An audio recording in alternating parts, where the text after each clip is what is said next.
Welcome back to AM Live. I'm here with Chief Busby and Chief Hunt, and welcome both of you. Great. Thanks for having us. We're on our best behavior today, as you can tell. But I would like you, Chief, to tell us about this upcoming event that you have. Well, got together with Chief Hunt, and we wanted to be involved in our communities. We're relatively new chiefs. Both of us started in December, and we want to be able to interact with our youth and talking, spending times together of what we could do to benefit our community. We came up with this golf tournament with the 3 communities. Chief Morrison's wasn't able to make it today, but each of the golf tournaments going to each benefit our local communities, especially with our youth. Now, do you find that the youth up here they interact very well with law enforcement? You know, me having worked several different communities and towns, there are certain opportunities here with our activity level and our pace that affords us time to be more involved with the kids in our communities versus, you know, down in Southern California where I was originally from, is, you know, because of staffing and volume of calls for service, that made it a little more difficult. And we would actually have specialized units that would do those kinds of things just to make sure that, you know, we didn't drop the ball.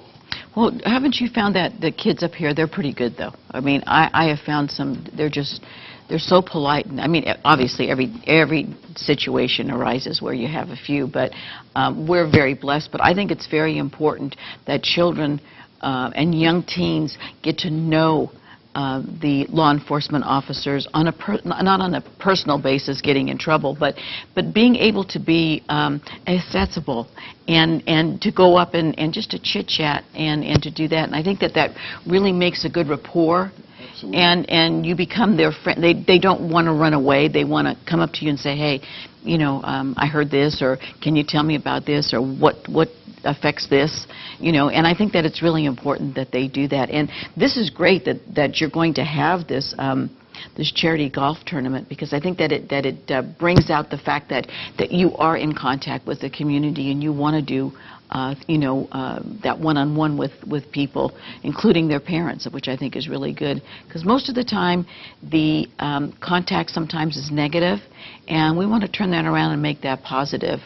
And have you found that helps a lot? Yeah, because I mean, there's a great opportunity in this, especially working in these small communities. You get to know, you see these folks daily, and you do get to interact. I know over in Ione, we try to get the officers to go to the schools and interact, and our portion is we're going to work with both the junior high and elementary school over there. We have those 2 schools that are there. That's going to be our focal point with the fundraising money. Is we're going to help the after-school sports program at after-school activities, I should say, at Ione Junior, and then the elementary school has some things they're wanting to do, so we're going to be able to help them with that too. So I mean, it's just besides the money, which is always good. You know, the schools have faced tough times. Is that interaction and getting to know who the officers are, you know, in the community. And are you going to golf? I am. Are you? Yeah. Good. And both of you? We're actually we're twosome. Oh, well, everybody might as well stay home if both of you are out there, huh? Should have seen you golf. So tell us, if people are interested, it's on October the 17th down in Ione, and a beautiful golf course down there. So tell us how people can contact and how they can sign up. Well, as you can see, we have our flyer there, a little poster. They can contact any of the departments, Jackson, Sutter, or Ione. We have forms that we can get them. They can call us. We can get them signed up. The shotguns start at 8 o'clock, which means we take off at 8. Registration's at 7. We can go ahead and get them signed up, collect the registration, and they can be ready to go. And it's when you get down to golf, we're going to have a great dinner down there, and it's a great time. Raffle gifts, all kinds of things going on. Now, Chief, can I ask you, is there an age limit about how young that they can start? No. If they want to play, they want to play, they can come play. Did you see that new 4-year-old out there that got a pretty good handicap? Yeah. Another Tiger Woods coming up. I'm telling you, that kid's great. He's absolutely fantastic. The format's a little bit, we wanted to make this tournament a little unique and a little different from other tournaments.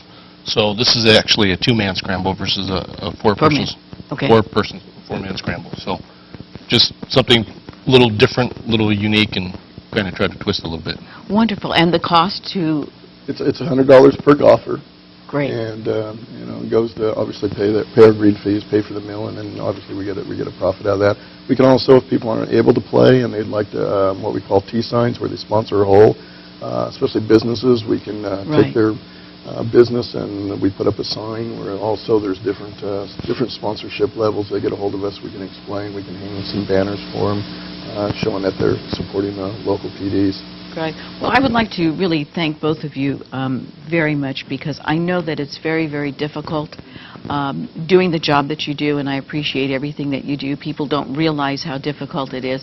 I do, because I was married to one for many years.